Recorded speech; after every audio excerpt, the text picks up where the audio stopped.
Саламатсыңар, урматтуу жолдоштор. Бүгүн биз силер менен кайрадан өзүбүздүн кыргыз элинин баатырдык эпосу, Манас эпосу жөнүндө көрсөтүүлөрүбүздү улантабыз.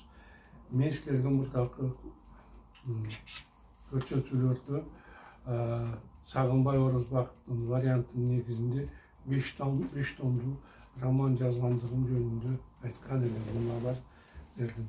Nazarımızda turат 5 ton teң ошолунда бул китептерди мен кара сөз түрүндө жазып, кийин алардын баарын Кыргыз Республикасынын Билим берүү жана Илим министрлигинин алдындагы Кыргыз Билим берүү академиясынын текшерүүсүнөн өткөзүп, учурда азыр бул китептер кыргыз адабияты программасына Манас эпосун окууда кошумча окуу куралы катары киргизилген. Мындан тышкары мен 8 жана 11 класстар үчүн Манас эпосу боюнча жумуштун эптекти даярдагам. Ал дагы мектеп программасына киргизилген. Ошондой эле Манас эпосун көбүрөөк жайылтуу үчүн мен өзүмдүн чыгармамды орыс тилине которуп, романдын 2 версиясын тең атайын интернет сайт ачканмын. Эпос manasepos.com деген сайтты ачып, ошол сайтта орусчасында, кыргызчасында сатууга койгон. Ким кааласа ошолордун китептердин электрондук түрлөрүн алса болот.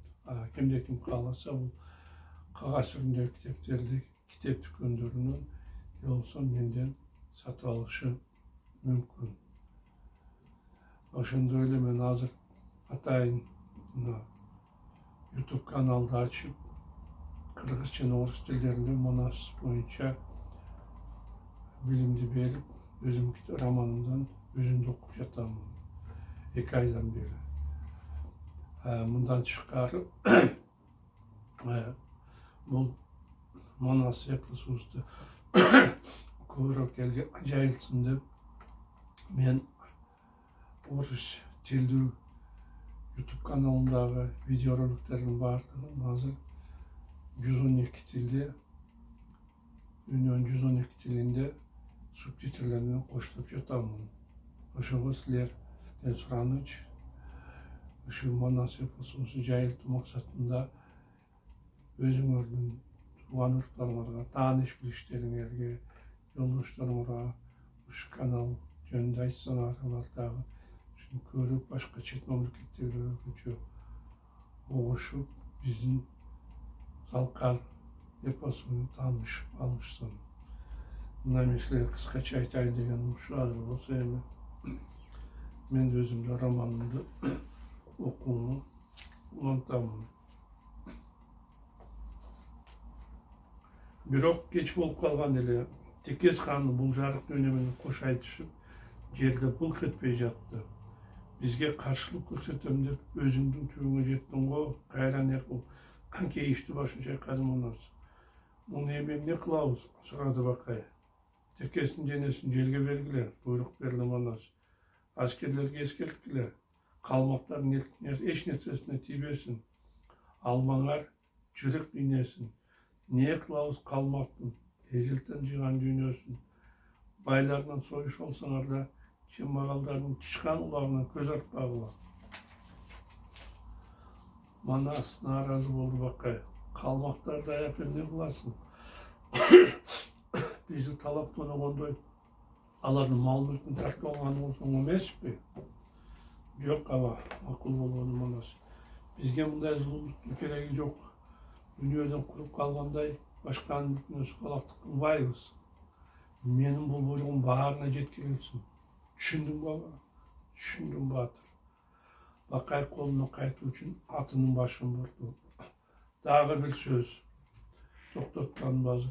Сиз Алтайга Жакып апа атама чабарман жиберип, жеңишибиз жөнүндө кабарлап, ыйык автобуска жол ачык экендигин билдириңиз. Атамдар эли журт менен Darı bu tarafka sapar tartışsın. Жарайт Батыр, жооп берди Бакай. Чабарман бүгүн эле жолго чыгат. Ошондон кийин Манас түтөөнүн Түрксөй белинен Кызыл кыргындан аман калган 216 тырбоо калмак элин түгүн көйгө чакыртты. Текес дуудуңар өлдү деп Батыр топтолгон элге. Ал өзүнүн жанын өзү кыйгандыктан бизге эч кандай жоомат болбосун. Жок, Манас Батыр жооп берди узун бойлуу аксакалчан, сары жүздүү карачы аксакал. Арабызда Текестин өз ажалы менен өлгөнүн көргөндөр бар болгондуктан силерге эч кандай нааразычылыгыбыз жок. Жакшы, башын ийкеди Манас. Силер эми бирөөнү кан шайлап алгыла. Башы жок калса денең эл, тилилигиң болобу, тим койсо Манас оңобу. Көтөрүп тууңду байла, көпчүлүк каныңды шайла. Батырдын сөздөрүнөн көпчүлүк бир бөлөң болду. Бизге сен кан болбойсуңбу? Же башка бир адамды кан кылып бербейсиңби? Таңдана сурады Манастан Карача. Жок, башын терс чайкады Батыр. Силерди башкаруу ниетибиз жок. Элиңерди өзүңөрдөн шайланган бирөө башкарат. Макул анда. Карача ордунан туруп, бекендештерине кайрылды. Калайык журт. Текес капилеттен өлсө да жаныбыз аман калды. Манас Батыр жанын канды шайлап алганга мүмкүнчүлүк берип жатат. Ошондуктан акылдашып, бир татыктуу адамды кан көтөрүп алалы. Канга ылайык ким деп элдин акылмандары кеңешип, адегенде орто бойлуу, арык чырай, чапчак, ак жүзү Ишимбай байга бул сунушту айтышты. Сен 300 миң үттө, жылкысы, 3000 жаны бар өтө бай адамсың. Кайрылдага Карача, бизге кан бол. Малым болсо канмын, бирок мен баштатадан кан болгон эмес элем. Ошондуктан азыр эле мындан баштатканым деп Ишимбай макул болбой моюн толгоду. Ошондо Карача узун бойлуу, алып денелүү, кызыл жүздүү Дардак балбанга кайрылды. Бизге кан болгон, сендей күчтүү жигит менен эч кимден коркпостон жашайбыз. Ооба, менин күчүм бар, бирок эч кандай эбим жок. Эптеп жакшы кеп түшүлөй албай, сөзгө чечен эмесмин. Менден кайдан жүрүп жакшы кан чыкмагыла. Эң жакшысы жетиктердин бирөөсүн кандыкка шайлагыла деп Дардак кандыктан баштатканда элдин баары анын сөзүнө күлдү. Айласы курган Карача Дөкө байга кайрылды. Дөкө, сен чилеген байлардан бирисиң. 4000 уюң бар. Ары акылуу, ары балбан, ары чеченсиң. Бизге кан бол. Жок. Мен макул эмесмин буга. Баш тартты, кыска бойлуу, тоголок беттүү, сары жүздүү, толмош Дөкө. Туура, мен баймын. Бирок элди журтты башкарып, кан болуу ниети менде жок. Сен макул болбосоң, анда кимди кандыкка көтөрөбүз? Чус келди Карача. Кышамдабай кан бол дегенде боло бербейсиңби? Эл жер үчүн иштеп берсең, бир жериң кемип кетеби? Болбойм, кече жооп берип Дөкө. Мага асылганды коюп, ушунчалык эл үчүн күйүп пышсаң, өзүң кан бол. Менби? Көзүн чөкчөйт Карача. Ооба, сен, кече жооп берип Дөкө. Өзүңө караган 90 миңдүү жаның менен менден кем эмес байсың. Башкысы элди башкаруу боюнча тажрыйбаң бар. Себеби дотайлык мансапка ээсиң. Дөкө туура айтат. Кандыкка сенден өткөн татыктуу адам жок. Өзүң эле кан бол дешип, баары кыстай баштаганда Карача эмне дешин билбей калды. Силердин сөзүңөрдө калет жок, көпүнкөнү кайтара албады ал. Мен жашымдан өкмөткө аралашып жүрөм. Бирок азыр картайып, жашым 80ге жакындап калды. Кандыкка жашыраак бирөөнү көтөрүп алгыла. Жашаган Карача элди. Жок деди Дөкө. Каарысаң да кан болгон. Туура алып калайык. Туура деп баары чуулдашты. Карача Карболоста болот менен болбостун ортосунда калып, кан болгон моюн сунганда ага сайкалаттуу кыз жетип барды. Эт чыбыктай ийилген, эркекче кийим кийинген, акак тиштүү, кыйган каш, жазык маңдай, түймө баш, Сақал, шайқал, кимди болсо суктандырат, аны сулуу кыз. Кантесиң ата, ачууланып сүйлөдү ал, карачы. Өкүмдөн куру калгандай, өлүп калган текесин тонун алгандай, эмнеге кан болом деп жатасың? Мунуңуз жакшы эмес. Эл журтка шерменде болбой, жайыңызга туруңуз. Калайык журт сүйлөдү, таптакыр айлас курган карача. Мен кандыктан баш тарттым. Себеби бала макул болбой жатат. Нааразы болуп тургандар. Сөзүбүздү жерге таштап, иши жок кызымдын тилине кирип, бизге катаалдык кылдың. Карап турган калайык, баарын тынчтандыра сүйлөдү карача. Мени баш тартканым эмнеге кейип жатасыңар? Баарын качып болбосоң, тийиштик кан көтөрөлү. Кайсы тийишти? Сурады андан Төкө. Текестин иши тийишти. Өзүңөр билгендей, алардын атасы Темиркандын 6 уулу бар. Алардын уулусу Текес хан, эң кенжеси Тийиш. Ал арак кылды, ары даана жигит. Ошону каншайлап алалы, сунушун кайталап карачы. Айткандарың туура дейчи, башын чайкай жооп берди Төкө. Бирок ал бар болгону 18 жашта. Калк кадырын биле албай, капа кылып тиле албай, бизди жүзөтүп койбойт бекен ал бала. Баары туура сөзгө муюп, бири-бирин тиктеп чыкпай калышканда, баягыдан бери сөзгө аралашпай турган Арыктан Манас башын чайкады. Берсең да жамансың, бербесең да жамансың, ойлоду ичинен ал. Калмактарга башчылык кылгандан баш тартып, башканы каншайлап алга десем, булардын кышаңдаганын карачы. Тим койсоң, булардын 10 жылда да эпке келип, бирөөнүн кан кылып аткан түрү жок. Ошондуктан жанагы Тийиш деген немесин көрөйүнчү. Ал кандай жигит экен? Эгерде дурус болсо, ошону кандыкка көтөрүп, ызы-чуу басайын деп, Манас жанындагы жигиттердин бирин өзүнө чакырды. Тийишти бери алып келген. Бир аздан кийин жанына басып келген орто бойлуу, кара чачтуу, чымыр денелүү, ак жумал Тийиш баатырдын кулуна дароо толду. Түшүнө караганда туруш жигит көрүнөт, ойлонду ичинен Манас. Тийишке тигиле карап. Жаш болсо да акылдуу экендиги байкалып турат. Эли журтун коркулбай, адилеттик кандык кыла алат бул жигит. Эгерде адилеттүү болбосо, анын ар кандай мезгилде алмашып салганга толук мүмкүнчүлүк бар. Азырынча ушул кан жигит, ушул жигит кан болуп турсун. Калайык журт, деди баатыр. Менимче Тийиштилерге адилеттүү кан болуп берет. Ошондуктан аны кан көтөрүп алганга оюңар кандай? Эгер Манастын бул сунушту калмактар макул болушуп, Тийишти ап кийизге салып, Темиркандын баласын тегеретишти. Кан кылдык, Тийишти, таштадык, кейишти деп оң-оңдошкон калмактар жаңы канын 3 айлантып, отогон дүнсө сайынган, тоту куштук куйругу 2 ийине жайылган Тийишти Айдаркан менен Манастын алдына алып келишти.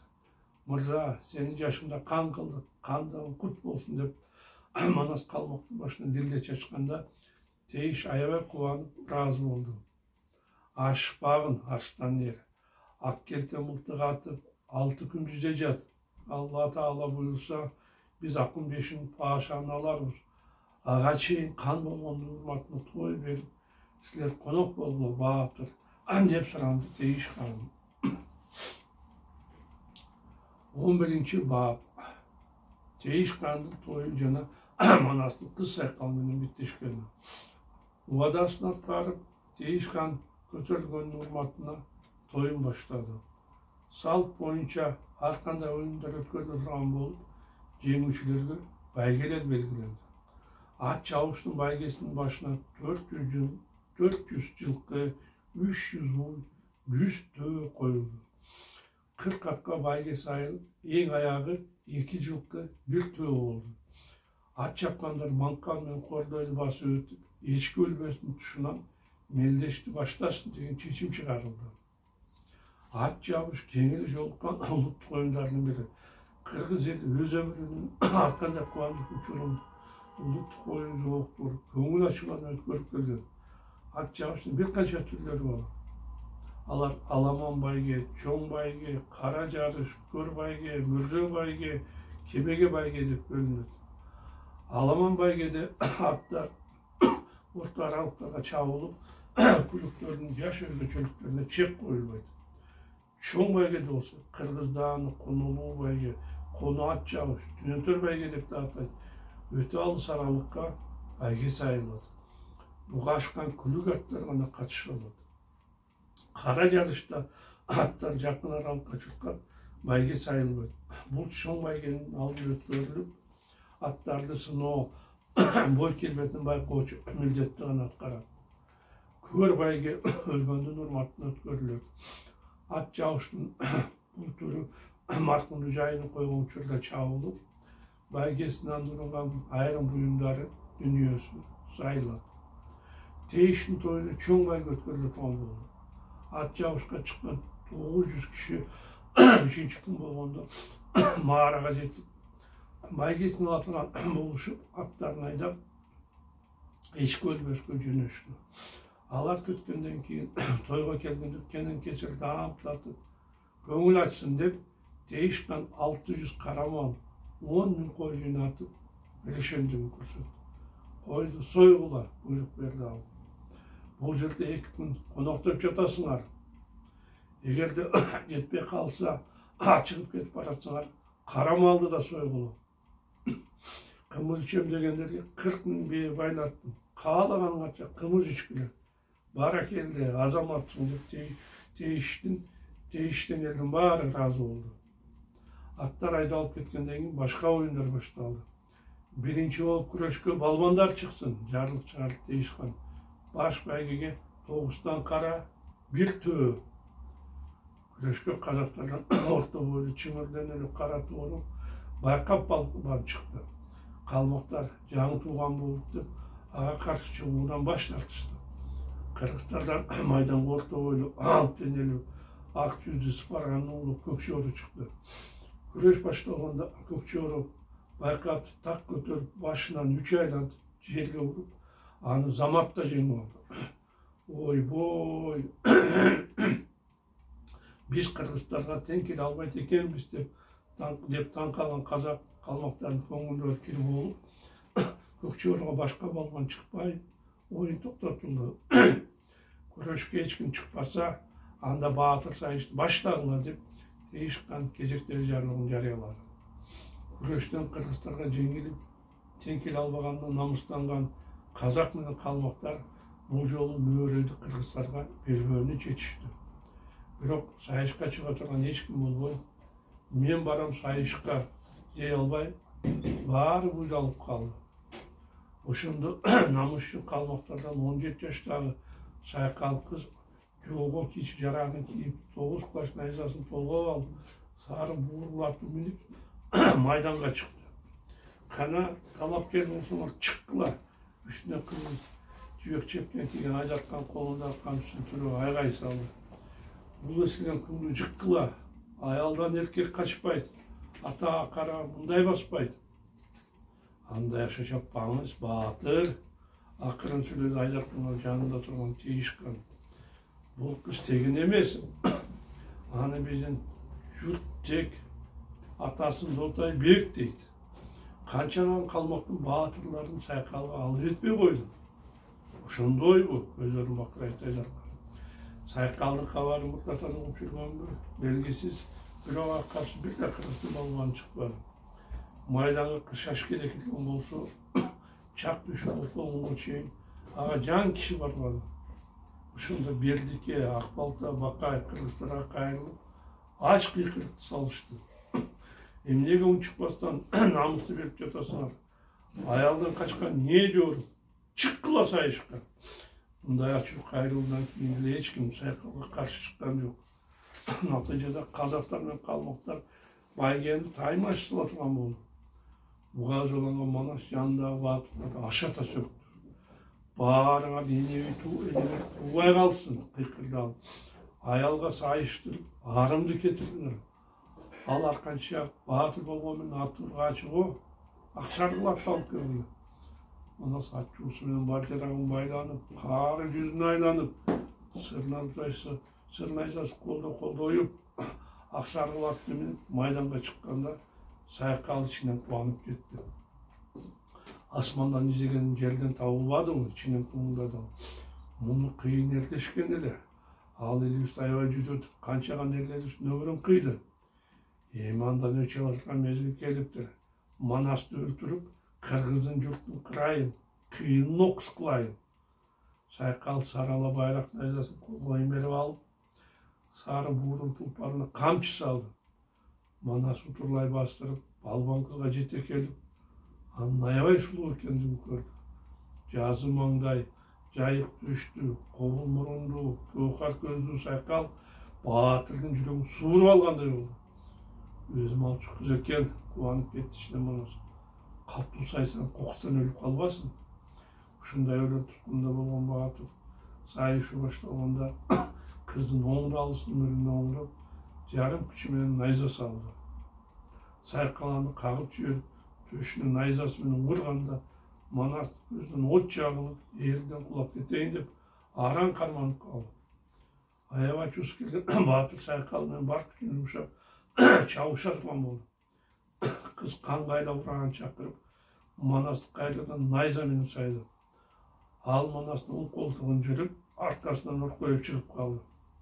Баатыр кайрадан аттан кулап кетей жаздап, зорго өзүнө оңдоп алды.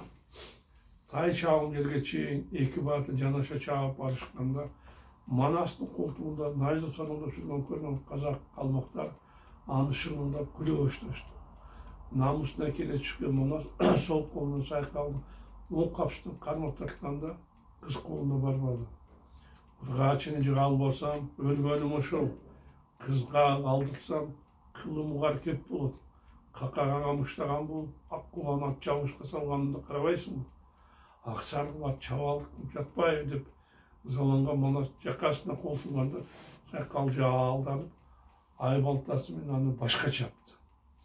Манас калканын тосо койгондо ай балтага каршы этти. Бул оңол болгон кыз турбайбы? Ого өтө жөнөкөй Баатыр. Аяганды билбейсиңби? Мына сага.